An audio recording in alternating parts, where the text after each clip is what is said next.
Respond to one unconscious. At Meadow Ridge Senior Living. My father just did not fall and get hurt and die. Going to the main dining room, a party that fell out of a wheelchair. He kind of coupled to the wheelchair on the wall. This life could have been saved. What's his name? Larry. Larry, can you hear me? Larry. He was not given any chance to live at all by this facility.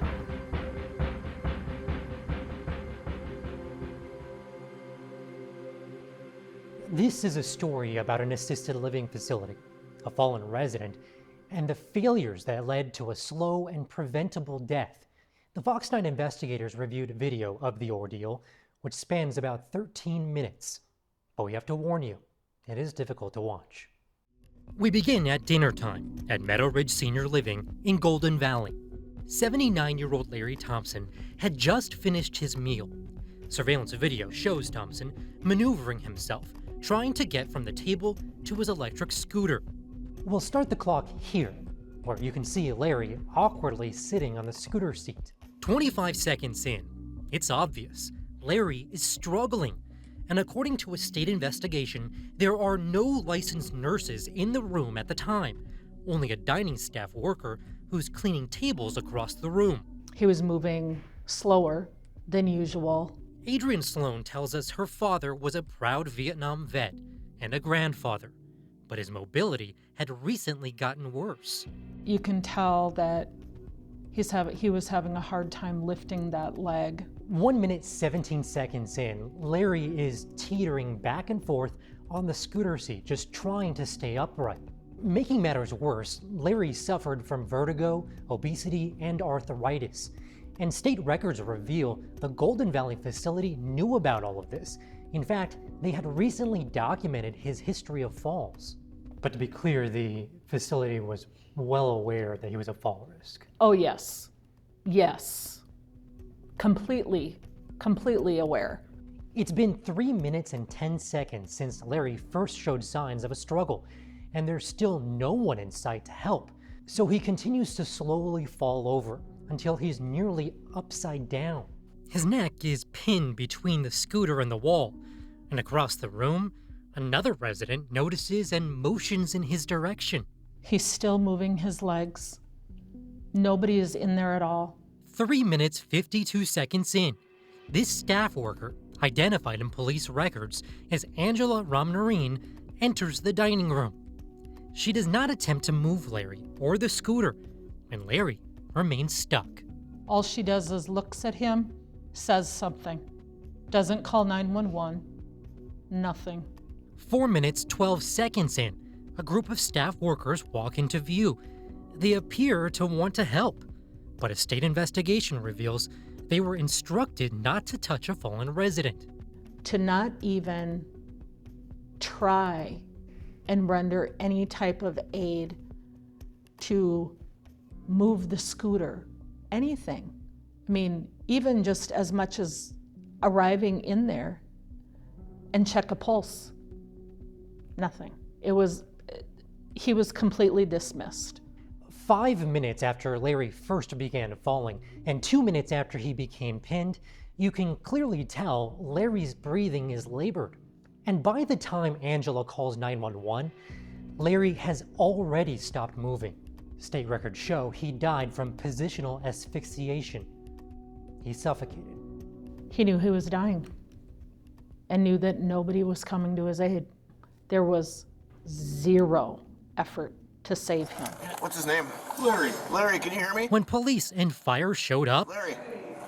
it was the first time anyone was allowed to help Larry. You want to make sure fire can get in? I'm going to need some help here. Larry, can you hear me? He did not die peacefully. He died knowing he was suffocating. He died knowing that nobody was coming to his aid and that he was by himself. The Minnesota Department of Health fined Meadow Ridge $5,000 for neglect and found both the facility and Angela were responsible for the maltreatment. The state also called out the facility's fall policy, which directed staff to call 911 and gave an erroneous order to not touch a resident after a fall. When you learned that the facility had this policy that instructed its staff to not touch or move somebody who had fallen, how did you react to that? A lot of four-letter words were coming out of my mouth. Never in a million years did I ever think that that would be a policy. Is that policy a good policy? No, it is not a good policy. Cheryl Hannon is Minnesota's long-term care ombudsman. She advocates for some of our state's most vulnerable adults. Facilities that have no touch, no lift policies in place create serious risks for individuals. Management at Meadow Ridge refused to speak to us on camera, and its executive director sent us an email that said, quote, "We have no comment." But state records revealed the facility kept that no-touch policy in place for months after Larry's death. I don't care about a policy.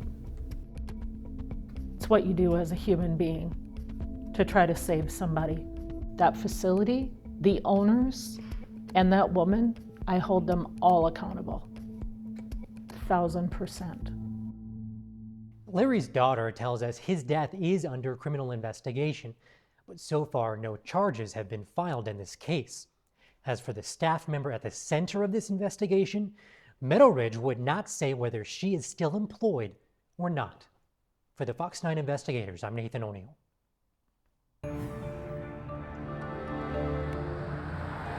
Across the state, assisted living facilities are refusing to pick up fallen residents.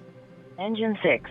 Respond to a lift assist. Lift assist. Lift assist. And calling 911, straining emergency services, Female client that fell fast that she does not appear injured. and in some cases, leaving the elderly unassisted. At Meadow Ridge Senior Living in Golden Valley, 79-year-old Larry Thompson, a grandfather and a Vietnam vet, suffered a slow death. He did not die peacefully. He died knowing he was suffocating. We recently obtained this surveillance video, which we have to warn you, is difficult to watch. It shows how staff failed to render any kind of aid to Larry after he fell off his electric scooter last March. He died from positional asphyxiation after he became trapped with his neck pinned against the wall. There was zero effort to save him. You've seen the video. Yeah, What did you think? it's horrific. Christine Sundberg is an advocate for the elderly. They clearly weren't trained, or they were poorly trained, or they were trained in practices that were just downright inhumane. Meadow Ridge was cited for neglect, and the Minnesota Department of Health criticized the facility's fall policy, which instructed its workers to call 911 and to not touch a resident after a fall. Now, during that state investigation, a nurse defended that policy, saying that moving someone could cause more injury. Is this a common policy throughout assisted livings? Who knows? After finding out what happened to Larry, we started asking more questions.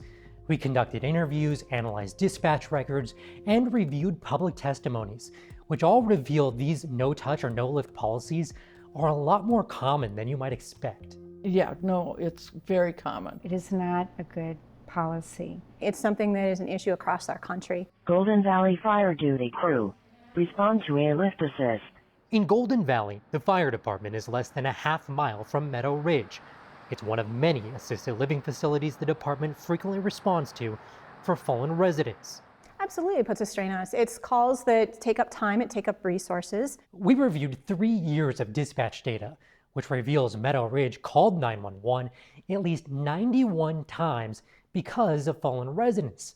And that includes at least 25 times where no one was injured. Are those calls to 911 appropriate?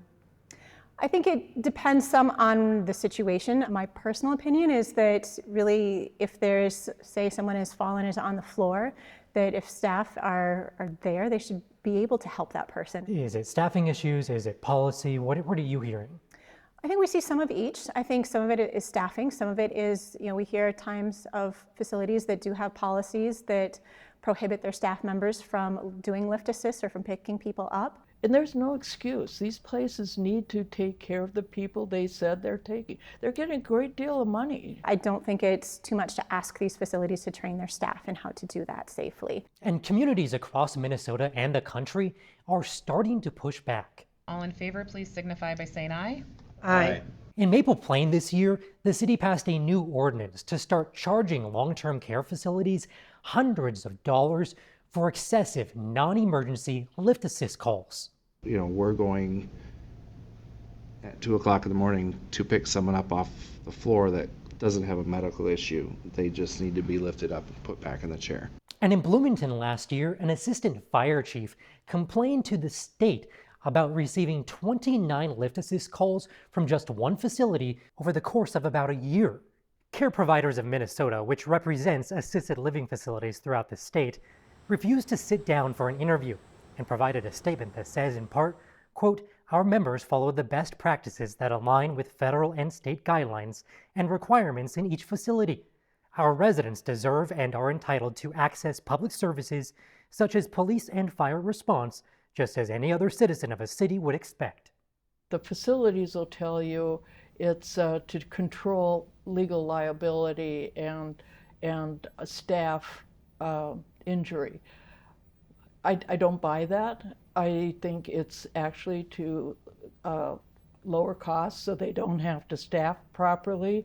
We found similar frustrations in Illinois, Nebraska, and neighboring Wisconsin. We've been to a nearby senior living facility 12 times in less than 24 hours for lift assists. Last year, lawmakers in the Badger State pushed for new legislation to require more workers be trained in assisting someone after a fall.